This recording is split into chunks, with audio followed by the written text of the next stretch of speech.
Hello and welcome. I'm Jeff Bonanno, and you are listening to the Do Something Nice podcast.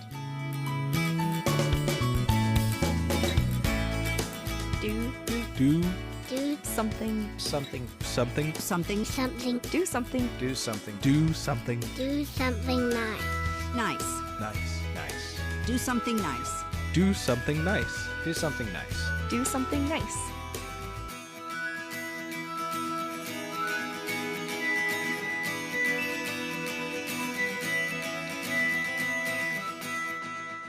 Hello again, and welcome to the Do Something Nice podcast. How is your day today? I'm excited that you are here with me today because it means a lot to me that these stories can brighten your day. And maybe you've been looking for a podcast that tells these kind of stories, or maybe you've come across these stories by chance. Whatever the reason, I'm just glad you're here so that I can share these amazing stories with you. For some, that is already the case, and I wanted to start off by thanking a few of those who left some wonderful comments. The first comment comes from the user named Dual Podcasts, who wrote, "Jeff breaks down the principle of being nice. Love it." And the second comment comes from DJ79, who writes, "The podcast speaks to my life goal. Ever since I saw the movie, I've been trying to find lots of ways to pay it forward myself. I plan to write in soon and share some of my stories. Thank you for the channel to let the light shine." A big thank you to both of you for your comments, and DJ79, I'll be looking forward to your stories. And speaking of stories and chance encounters, that's exactly what I wanted to share with you today. A story about a chance encounter that saved a lost man's life. Let me take you to New Mexico, a state that can claim the Rio Grande as their longest-running river, which runs through the entire length of the state, and also where the nation's largest forest is located, the Gila National Forest. In fact, did you know that a quarter of New Mexico is covered in forests? That's a lot of forest. And for one 65-year-old man named Ronnie Duran, it was an ideal place to go hunting. Up in the La Paloma Trail, within the local mountains just north of Albuquerque and to the west of Santa Fe, Ronnie was out and about within the beautiful outdoors. But things took a turn for the worse when he found himself off course. Within the wilderness, he found himself without food, without shelter, and even worse, having to hold out against the freezing temperatures he was facing come nightfall. Things were getting worse as he continued to travel and began to get disoriented. 10 miles he had traveled until he unknowingly ended up in the Vallecito area, which is northeast from his original starting location. 10 miles. That's a long distance to travel on foot if you're not prepared for it. With no idea where exactly he was located, Ronnie's chances of survival and being found were diminishing quickly. And after 36 hours since the last time he was seen by anyone, and traveling with just his rifle and a sprained ankle, who knows what would have happened next. But by pure chance, what Ronnie didn't realize was that he was near an area that a local high school cross-country team was training at. Now, Cuba Fire Chief Rick Romero even said the odds were very much against him. For somebody to even walk through that area with the amount of downed trees, it's almost impossible. But for Ronnie Duran, the impossible was possibly his luckiest day yet.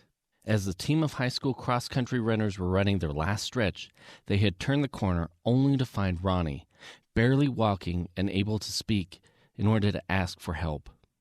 According to one of the teenagers, Asiris Putnam, he and the team were not expecting to find anyone in that area, which, combined with how Ronnie's condition appeared to be, The teen and the rest of the crew knew this man needed their help.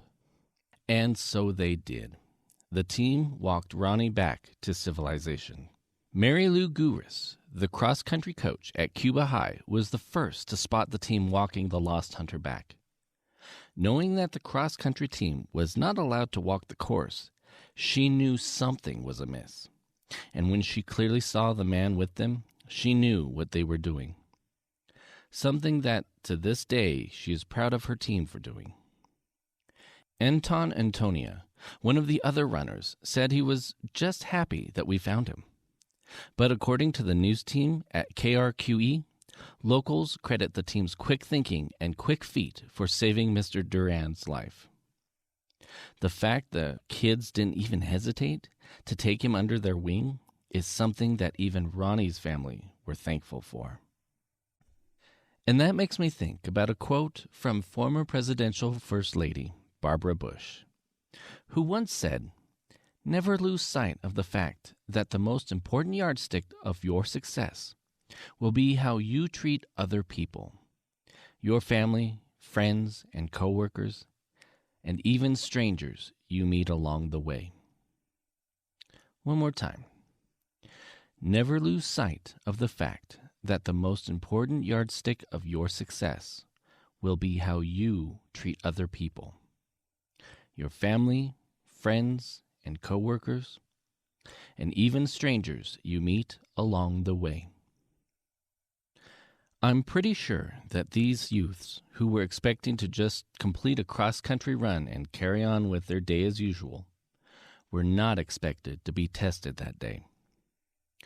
And when I say tested, I mean their moral character, that thing that dictates how you approach and react to situations such as helping a man in need.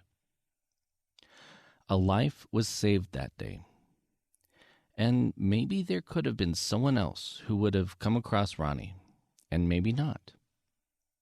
We don't know unless we take the chance to help someone, or take the chance that someone else will after you leave. But what does that say about your success in life? Can you measure the length of success based on how you treat others? And what good deeds have you done to help measure your success in life? I challenge you to begin making a difference in your life by leaving a positive mark in someone else's. I challenge you to do something nice for someone, but take it a step further. Do that nice deed without the need for recognition. Do it without getting caught if you can. But even if you can't avoid being caught, don't do it with the desire to be repaid for your kindness. Simply ask them to pay it forward when the time is right. Try it once a week and make a routine of it. Build up that level of success by helping others and make a difference in how your life in turn will be. There's nothing wrong with being kind so long as you stay safe so that you can continue to do it over and over again. And if you witness someone doing something nice for someone else, please share with me your stories by emailing me at mailbag@dosomethingnice.net and share with me what good deeds are out there in your neck of the woods. Well, my friend, that is it for this episode, and I really do hope it either added to your wonderful day or helped make your day just that much better. And if you would like to follow me on social media, you most certainly can on Facebook at Do Something Nice Podcast, on Twitter at Be a Nice Ninja, or you can follow my personal Twitter account at Jeff Bonanno. You can also find this podcast at dosomethingnice.net. Please also share this podcast with others, leave your comments, and by all means, give me your star rating so that I know that I'm doing good for you. Thank you so much for listening in, and remember to do something nice and be a nice ninja. Take care.